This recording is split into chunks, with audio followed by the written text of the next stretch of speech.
Hello, one and all, and welcome to Behind the Glass, the podcast which aims to take you behind the scenes of the YouTube channel Seen Through Glass, as well as the automotive and social media worlds. I'm your host, Sam, from that YouTube channel Seen Through Glass, and joining me via video conference, it is, of course, Mr. Tony from Gravelwood Car Sales. Every week, banging it out. Look at us. We're so pro these days. Do you remember that time when we just didn't upload an episode for like 6 months? Well, it seems like a distant memory. Well, you was going around the world, so I mean, you couldn't really. Well, actually, we could have done this. We could have done this. Who knew? Honestly, coronavirus is like opening up the world of possibilities when it comes to communication.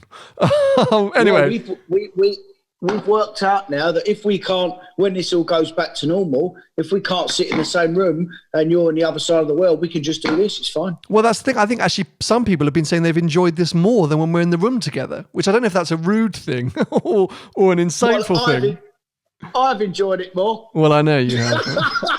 I didn't want to ask you. I wasn't talking about you. I still question why I have you on this podcast each week. You are such a liability. What I was going to get onto, I was going to say, anyway, tell me about your week. What have you been up to, mate? But I don't really care anymore. But go on. Anything been happening? Have you been a busy boy? I've heard you've sold some cars.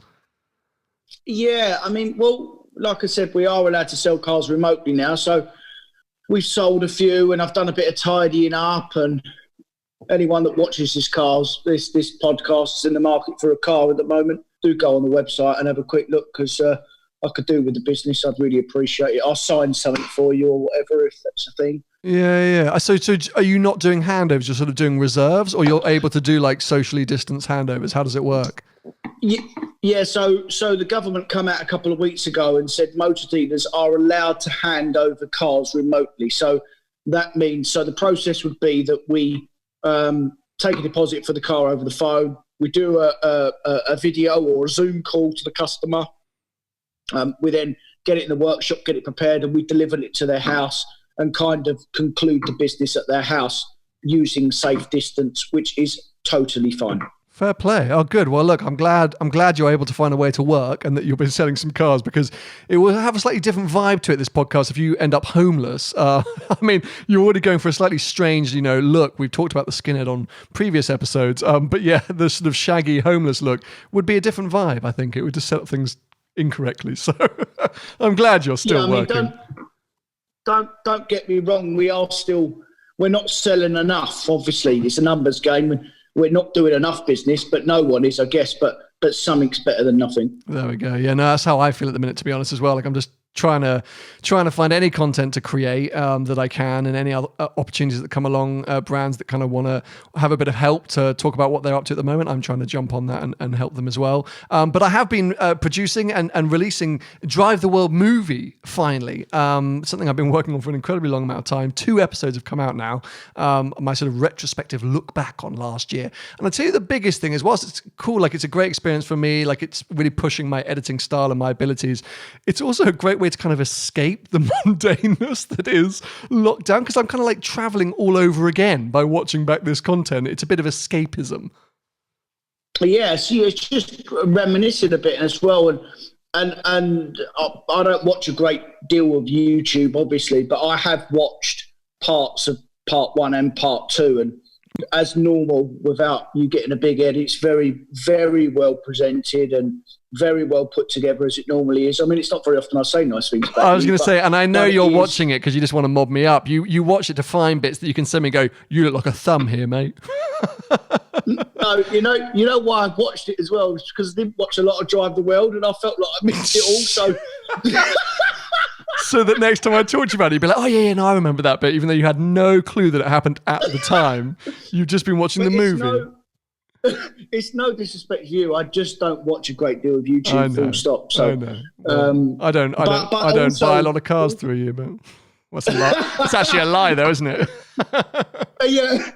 Also, it was really nice for your audience to finally to finally associate them with Vicky, obviously. So, obviously, I know Vicky behind the camera and know what a nice girl she is, and it's nice that the audience know that she's that person. And yeah, it was really good. She's proving to be more popular than I am, which is a mistake I made on this podcast with you, but I haven't learned my lesson, clearly. don't think my audience like me very much. They're just like the characters that I bring on the show.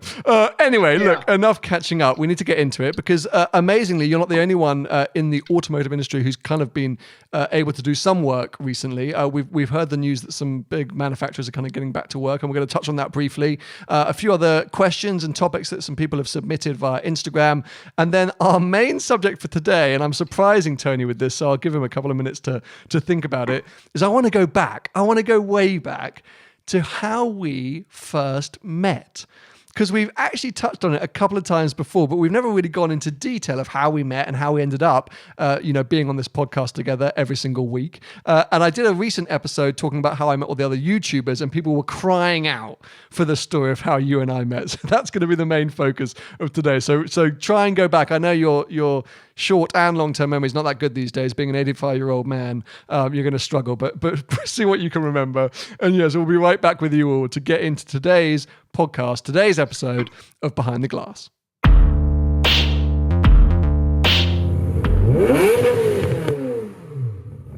Now we are kicking things off with something which I'm afraid to bring up. But last week, Alfa Romeo released pricing for their GTA and M, or GTM. Anyway, their sort of hardcore Giulia Quadrifoglio rival to the Jaguar XE Project 8. It's a car we spoke about in our sort of non-Geneva Motor Show special with Paul Wallace.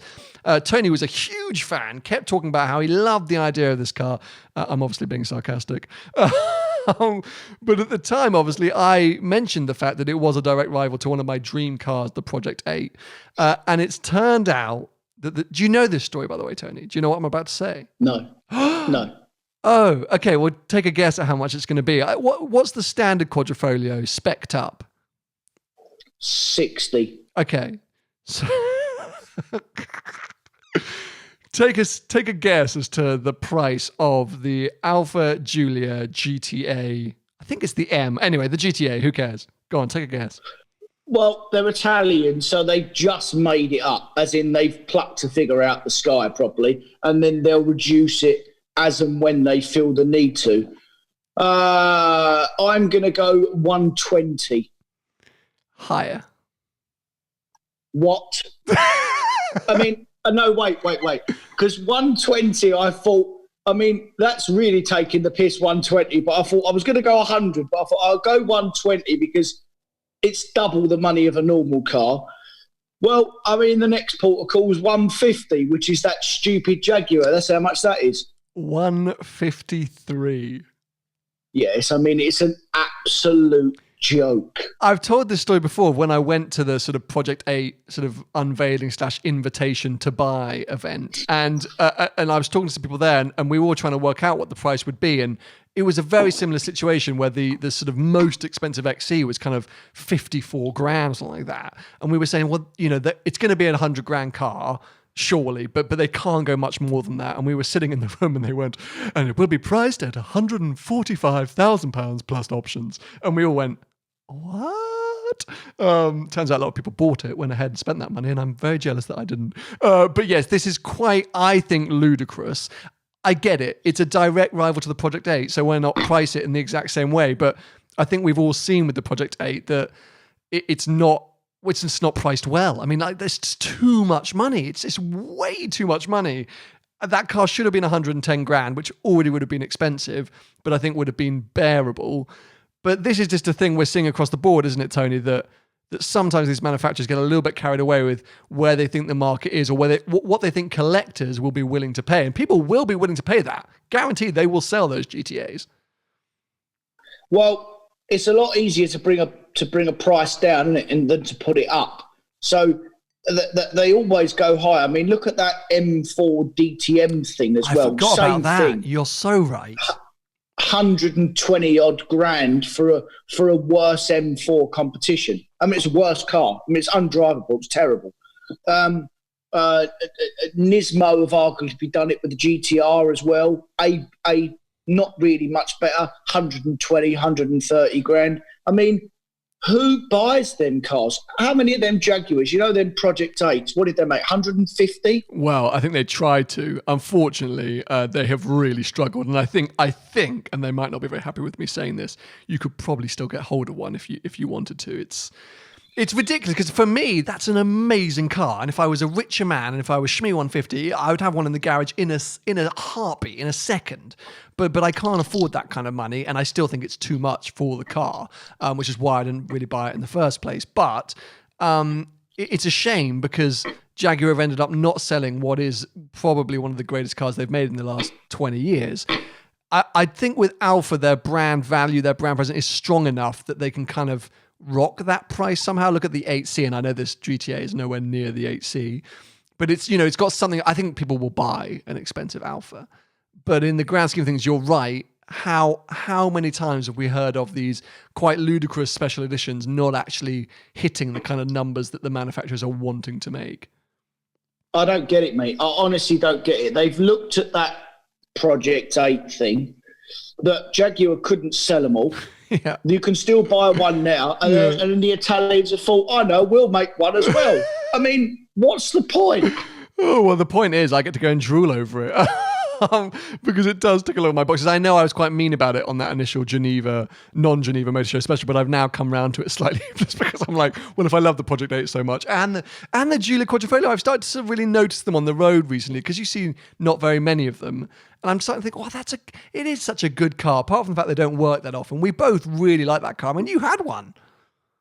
Yeah, and to be honest, we've sold a few as well, and we've, I know you said they don't work very well, but we've not had any problems with any of them, to be fair. They've all been as good as go. Okay, they've been in manufacturer's warranty, most of them, so we won't necessarily hear of the inherent problems because they go back to the main dealers. But, yeah, none of them caused us any problems at all. The problem I have with the Giulia is when it come out in 17, whenever it come out, it looked 25 years old inside. Yeah. It just wasn't very modern, was it? It wasn't. That screen really annoyed me, where it looked like you were about to get this massive, amazing infotainment screen, and then when it turned on, it was a really small screen inside a really big box. And I was like, oh, that's a bit disappointing. But anyway, you mentioned an interesting car there, the M4 DTM, and that actually nicely brings us on to kind of my second topic, which was a memory I had during my edit for part 2 of the Drive the World movie, which is my time driving another rare BMW,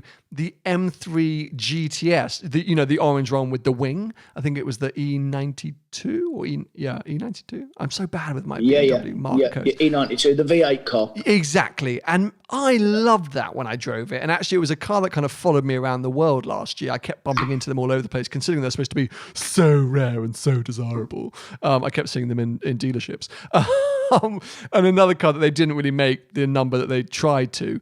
However, I was quite shocked when I then jumped onto Auto Trader and many other online classified listing websites to discover that people are trying to get like 200 grand plus for those cars. What? When did that happen? Just save yourself 160 grand and buy yourself a 1M. Yeah, and I know you're saying that because you've got one in stock. No, I'm not saying that. I honestly think that that's one of 2 or 3 of the best M cars they've ever made, mate. Agreed.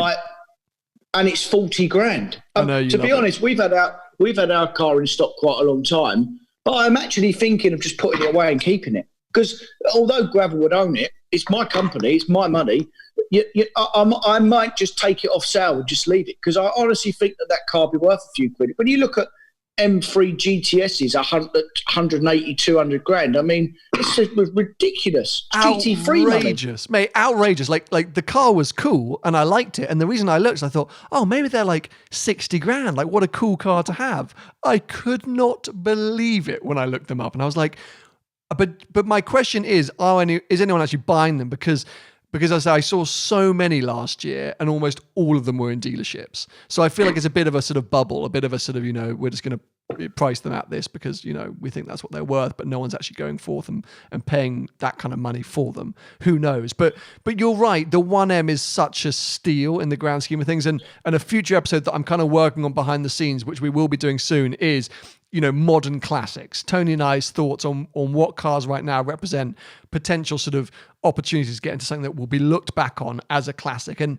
I think we've spoken about it before, and we both agree that maybe the days of buying something for 50 grand and then it being worth 500 10 years later may not still happen, but it doesn't mean that you couldn't potentially get into a car now, which in 10 years time, people are going to look back and go, that was one of the best cars ever made. And that's what it's all about. We're drivers here. We're not collectors. We're enthusiasts and we like to own cool things. So yes, don't worry, coming soon, our modern classic special. But we know where Tony lies on the whole M3 GTS versus any car. Now, moving on to a couple of suggestions and questions from our lovely audience. I'm going to try and read out some of the usernames. Giannis Pomanis. Cool name, Giannis. I feel like I'm pronouncing it incorrectly. He's asked us to speak about the upcoming AMG GTR Black Series.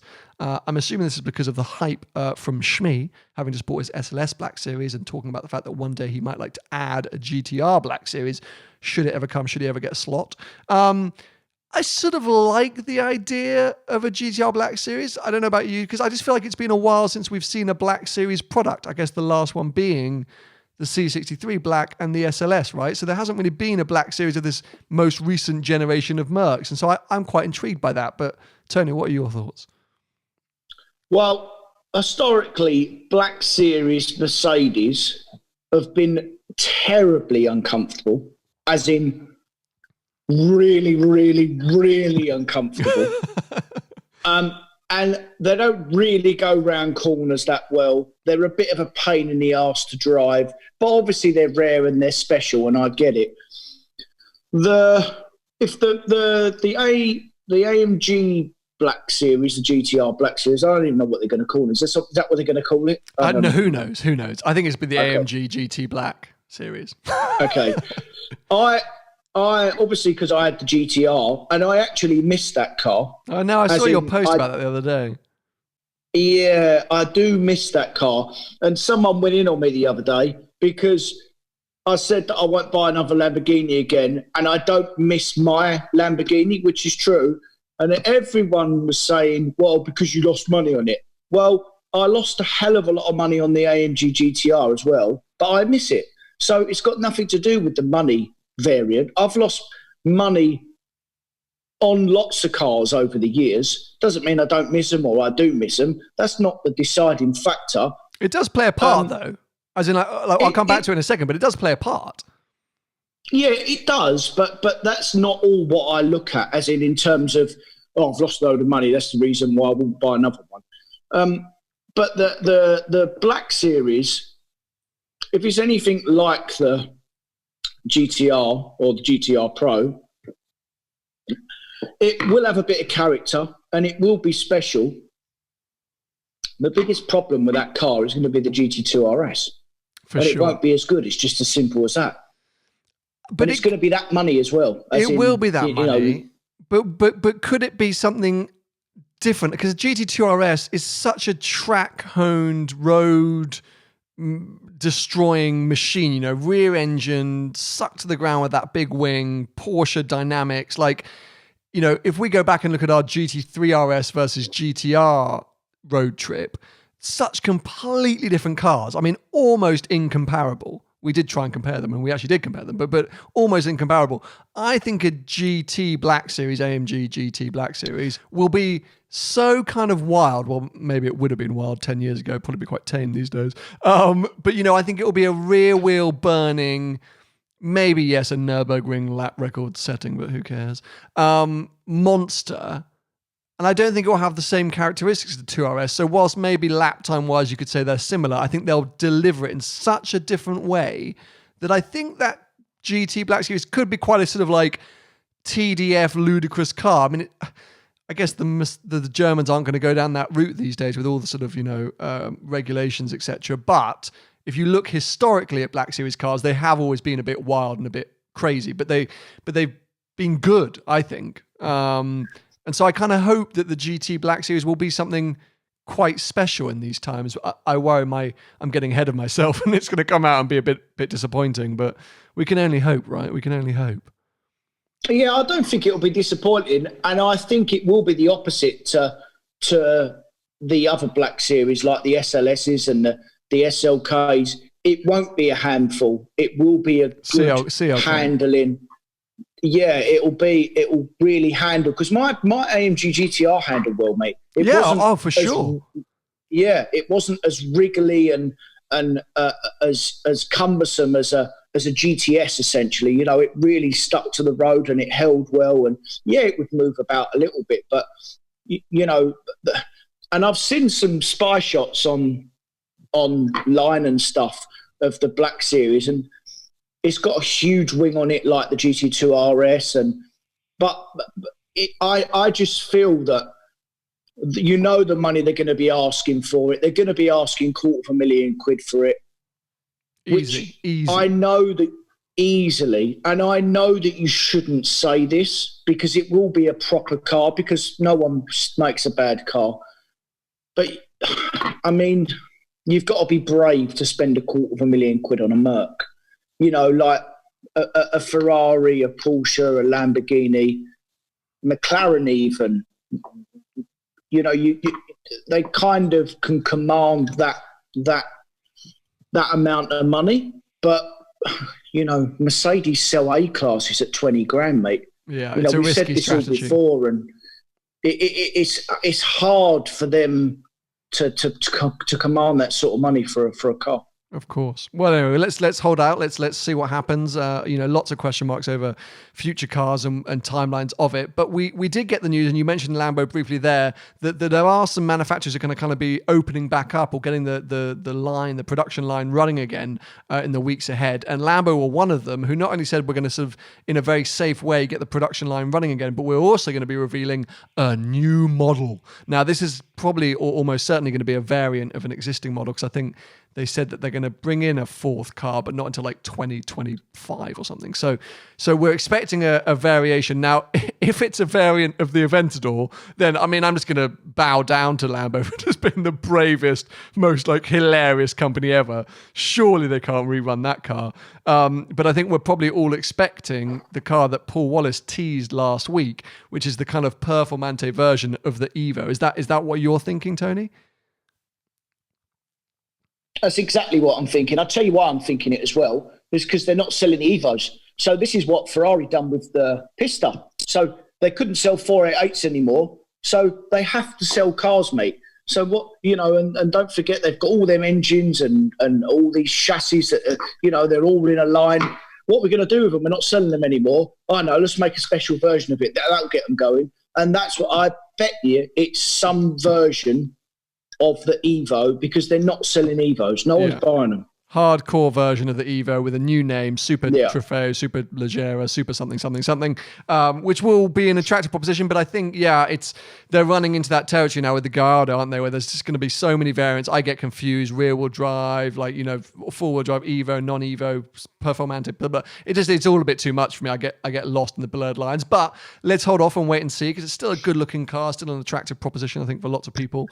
And so I think it'd be exciting for us in general to have a new car to talk about. That's really what I'm trying to tease in this week's episode. It's like, there's rumors that we might actually get some automotive news to discuss. At the moment, it's all speculation, but fingers crossed for Lambo and for really all manufacturing, that things get back up to speed nice and quickly, and we can have some new cars to look at. I'm assuming Ferrari as well, back up and running soon enough. Rolls-Royce, I know, are getting their production line running. So Germany, I'm sure, won't be too far behind. So let's stay tuned. While we're on the fact of manufacturers all getting back to normal, there is one thing in all of this that people, the general public, are not taking into consideration, which is why I think there will be a shortage of new cars, which is why I think that used cars won't take as much of a hit as what people are saying, because these factories, they're sausage factories, mate. You cannot just switch them back on. So they've been locked down for 2 months or 3 months, however long it is. You've then got to start the conveyor belt back up again, which doesn't take days, that takes weeks. You've then got the big problem of social distancing. Now, you've been to factories and you've seen the amount of people that work at these factories. Ferrari are a small manufacturer, but look at the amount of people that are involved in making them cars. It won't be a thing, mate. They'll be at 40 or 50% staff, and it will be a lot slower. The production line will be hugely slower than what we're all thinking. Therefore, there will be a shortage of new cars. Yeah, no, I agree with you there, because actually I spoke to Mini, obviously, about the Clubman replacement, which is kind of a weekly topic on this podcast, and said, look, to order a new one, what's the situation? And they said, well, look, usually we would tell you it's 8 to 10 weeks. We've been advised by the factory that when they get back up and running, that's probably going to be more like 12 to 14 weeks. But we also don't know when they're going to get back up and running. So it is a long time to get hold of a new car. And so for me, if I was to go down the Clubman route, I'd be needing to look at something that's already been delivered, or something with a few miles on it. So there you go. Straight away, the kind of Mini dealers know they've got the upper hand, because it's like, well, we're not going to reduce this car that much because you've got, 12 to 14 weeks to wait. On the flip side, they're going to want to sell stuff because no one's bought anything for a few months. So people are going to be keen for business. And when you come to talking about production lines, yes, I agree, a lot of humans and how they're going to kind of get that with social distancing, etc. But don't forget as well, a majority of the big manufacturers have 90% robotized production lines now, with machines that can do the work of a human. Usually the humans are there just to kind of guide and safety check a lot of the machines. And so it may be that the lines have all kind of frozen, and yes, it will take a while to kind of rejig all the computers to kind of reactivate.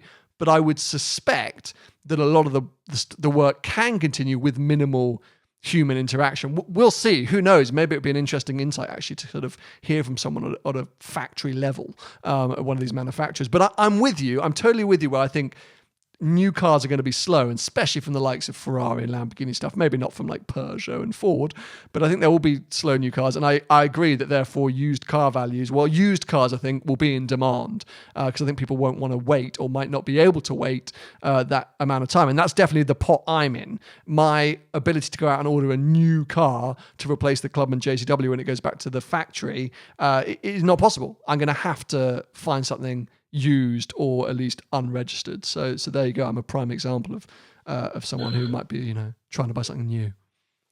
Yeah, the biggest problem to values on used cars won't necessarily be when new cars. It will be how many people are going to lose their jobs because of coronavirus. That will be the biggest problem. And that's unknown. We can all surmise and we can all say, well, it's going to lose this and going to lose, some cars going to lose 40%, 20%, 30%, pluck a figure out the sky. They're not going to lose anything. We can all surmise, and we've all got data, me especially, because it's my job, have data to back up that they're not going to lose the amount of money that some people are saying. We're experts within the field, essentially. But no one knows, mate. No one knows exactly what's going to happen. I think everyone is trying to figure it out, and from every single side of the coin, you've got enthusiasts, you've got collectors, you've got dealers, you've got media, you've got everyone trying to suss this thing out and trying to guess the route to go, because I cannot tell you how many WhatsApp groups I'm in where people are asking me if now is a good time to buy a car, like sending through links, watching prices. You see one car go for a little bit less money, people are getting really overexcited, then something apparently goes for a little bit more, then people are saying, oh, now's not a good time to spend money anyway. So I didn't really want to dwell on coronavirus because I know everyone's a bit sick of it, but it's an important topic in the automotive world at the moment, because I think it's the uncertainty, and you obviously are fighting the good fight and continuing to go and trying to keep your business alive and sell cars. And fundamentally, to do that, you need customers and people buying cars. But you're right in the sense that we've still got so much to figure out with this whole thing. People losing their jobs, keeping their jobs, economy coming back and going away, so many different things that We just don't know. And will there be a day when a Pagani Huayra is 100 grand and you can all go out there and buy your hypercar of your dreams? Maybe. I don't think so, but maybe. Who knows? And if so, how exciting. But we're just going to have to wait and see. And I think it's one of those situations of week by week. And I personally wouldn't buy a car over 100 grand right now. But that's just my situation. I'm just in that position. But would I buy a car 40 or 50 grand? Yeah, probably would. Probably would. So anyway, that's my Corona bit for the day and our Corona bit. Before we stir the pot a bit too much, let's move on to today's top topic, which is, yes, the story of Tony and I. I kind of want a romantic soundtrack now to play underneath, but I've only got those stupid soundtracks that you ban me from using, so I'm not going to touch any of the buttons on my sound. Do not touch any of them buttons, because you'll put something on that will... Yes, make us sound like we're a couple of woofers. I'm not sure that's still a legal term, but anyway. Yes, because I know a lot of people are intrigued by this and have been asking for this story. So I thought it'd be a fun thing for Tony and I to get a bit nostalgic and go back, because I track our relationship, Tony, from the Jaguar F-Type. And what I'm going to do is I'll tell my side of the story first, and then I'd love to hear your side of the story, because in my mind, you probably knew who I was before I knew who you were, maybe only for a limited amount of time. But I first came aware of you in two ways. The first time the first time was through Dub Customs. I was trying to sell my Jaguar F-Type. I'd mentioned that to them in a kind of brief, very vague sense. And I'd gone away somewhere and they messaged me saying, there's a guy down here potentially interested in your F-Type. I didn't know at that point whether it was a dealer or an individual or whatever. I think they might have mentioned, or maybe when I eventually got connected with you, Tony, because that's the person who was was asking about the car, that you'd filmed with Paul. You'd done a video with Paul in your Audi R8 V10, and I'd seen that video. So I can't remember when that kind of connection happened, but either via Dub or via you when we first got connected, saying, oh, I filmed with Paul, or he's filmed with Paul, as a bit of he's not a complete lunatic. So I think we first met. Did we first meet at Dub? We did, yeah. Okay, so you came along to look at the car, I guess, and have a little bit of a chat. And you were a funny little character. I'll be honest. Okay. Turned up in your baller R8. I still was like, who is this guy? But I was so desperate to get rid of the cars because I was like, I'm going to entertain him. But you very quickly said, look, is there a way that we can, do something more here? If I help you out of this car, maybe we can do something about finding your next car, and you can help me with a little bit of social media and blah, blah, blah. At which point I was like, yeah, sounds absolutely great. Let's chat a little bit more over the few weeks, see how we get on, and see if we can come to an arrangement.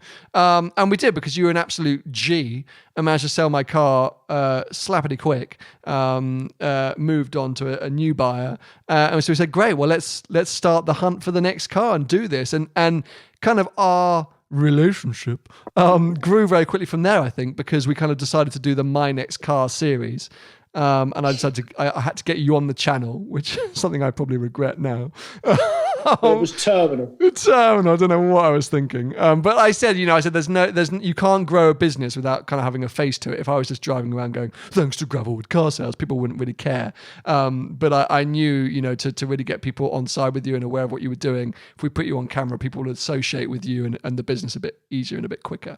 And the first video that I think we did was the Audi TT-RS, correct? Yeah, you'll run B-roll now, won't you? Well, I don't really want to, because I'm filming this quite late. So thanks for really putting my foot in it. I really didn't want to have to put B-roll over this one because I'm running a bit late. I want to get this video up as quickly as possible. So guys, if you want to see the video, go onto the main channel, youtube.com/seethroughglass and search TTRS. What are you going to say, Tony? Well, because I didn't really want you to put the B-roll up. Oh, well, there we go. There we go. And I didn't.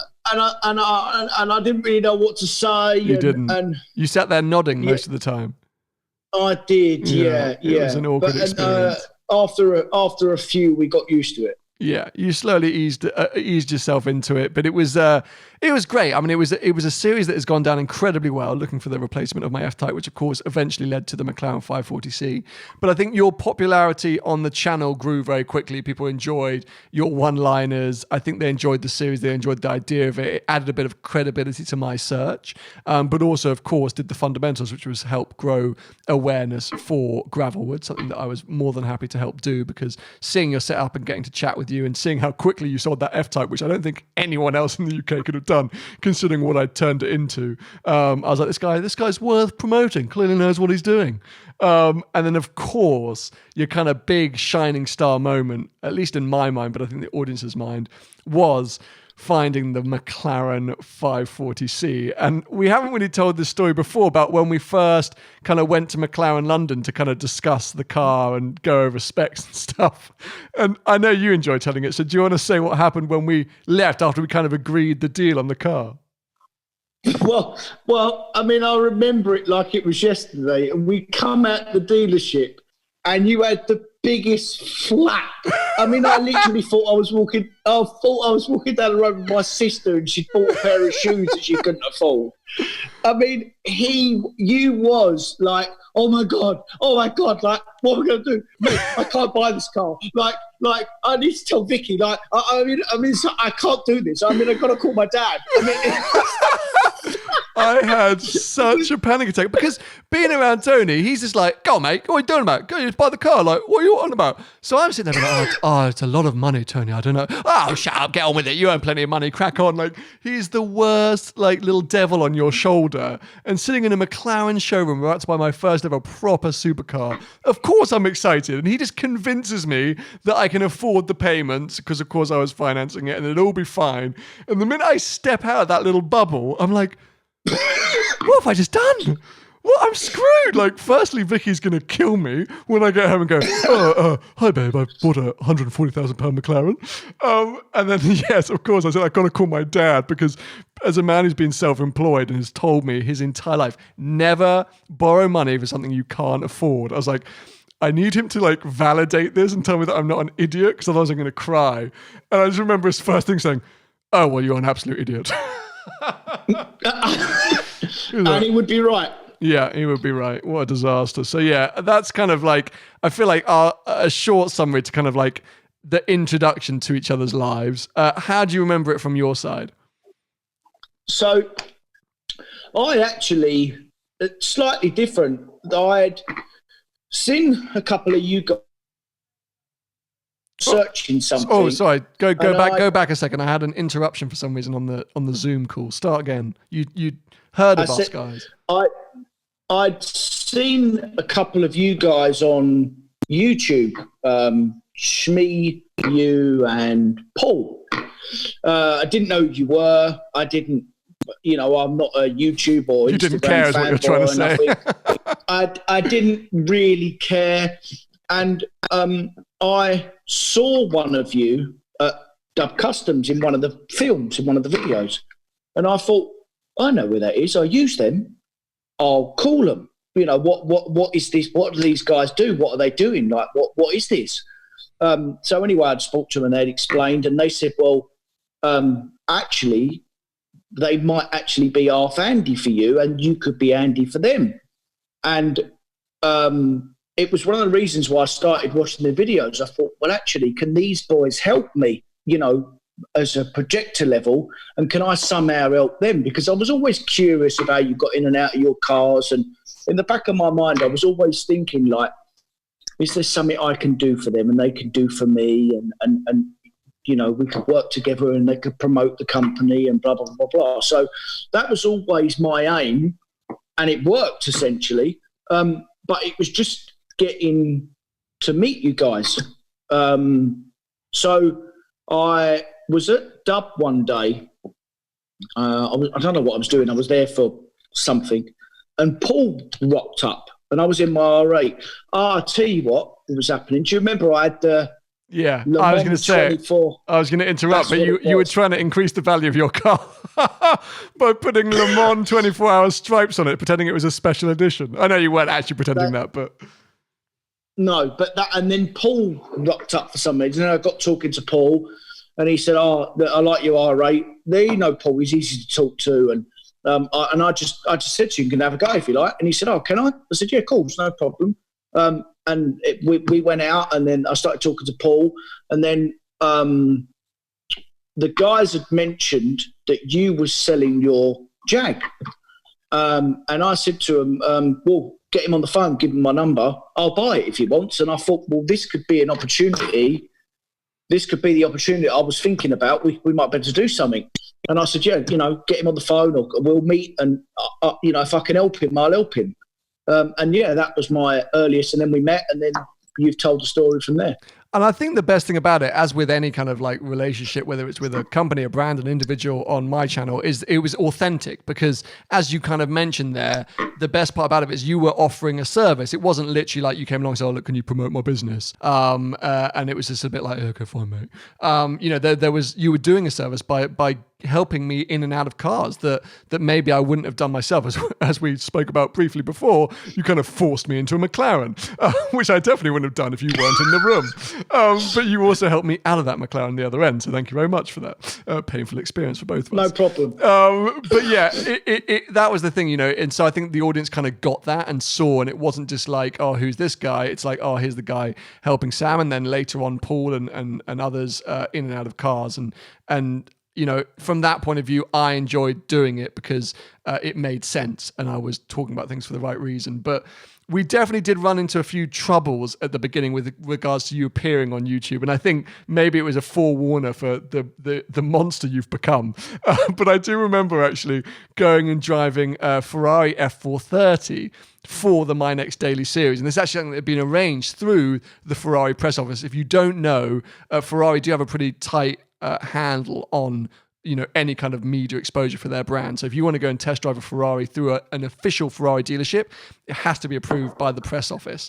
And so a really nice guy, a great guy who works the PR team, set it all up and came down to introduce himself and et cetera, et cetera. And oh, fantastic. And I'd already decided that I wasn't going to buy the 430. You know, at that time, long story short, obviously I bought the 360, but I wasn't going to buy the 430. But we were going on the test drive, and I needed Tony to kind of be in that headspace. I didn't want him getting too carried away. I needed him to be able to be in that same line of thinking where we loved the car, but we knew I wasn't going to buy it.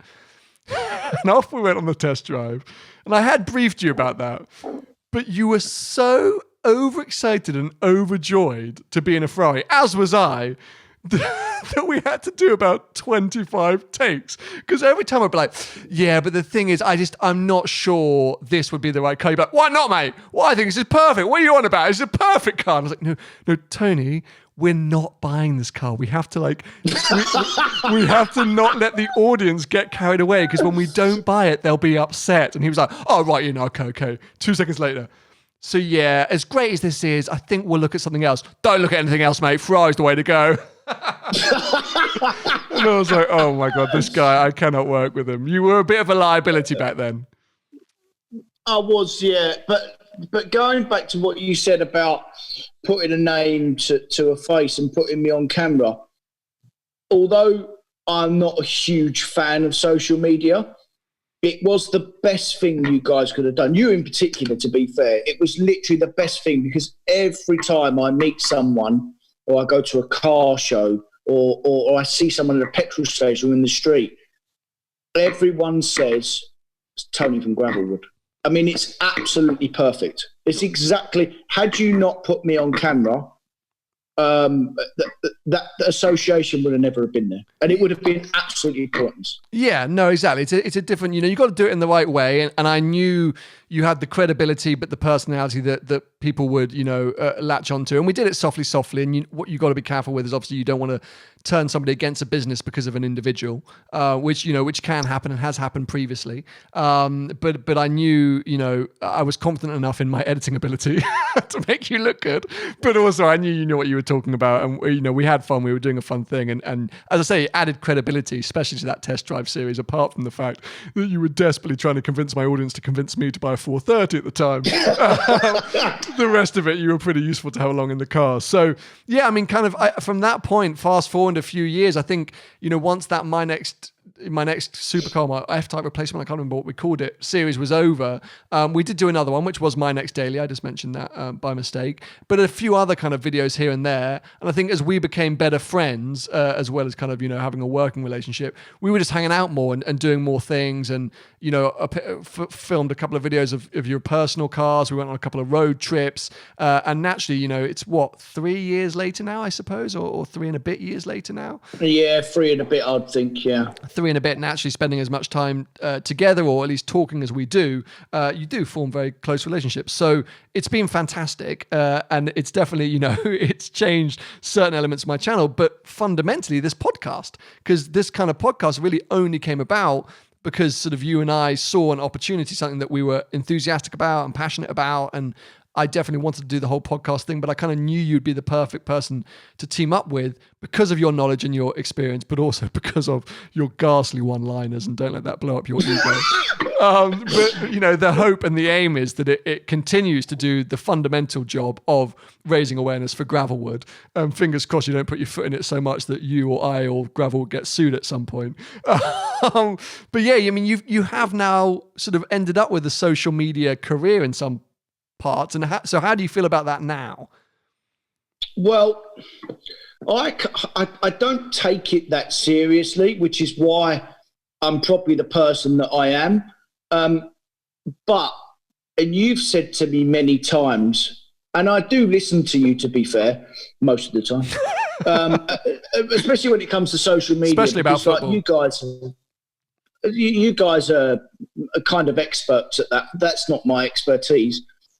And I kind of do stay off of it, really, but I do get involved sometimes, and I shouldn't. And like you've said before, which is what I don't really realise, is that I have a bit of a voice, and that opinion can sometimes get me into trouble in the wrong words, essentially. But because I don't really think that I have a voice. That's why I behave like that sometimes, I guess. I don't know, but yeah, it's changed. And I have had to, but also try to remind you every now and again of just that. I think now a lot of people are aware of you, and you have an appeal, you have an awareness over and above you being a car dealer. You are also Tony from Gravelwood, which I think at times has maybe taken too much precedence. And I know you admitted that at times that maybe you got a bit carried away with all the road trips at one point and thought, I got to go back to work. But at no point did your business ever suffer. And it's kind of like there are these two components now, where you're the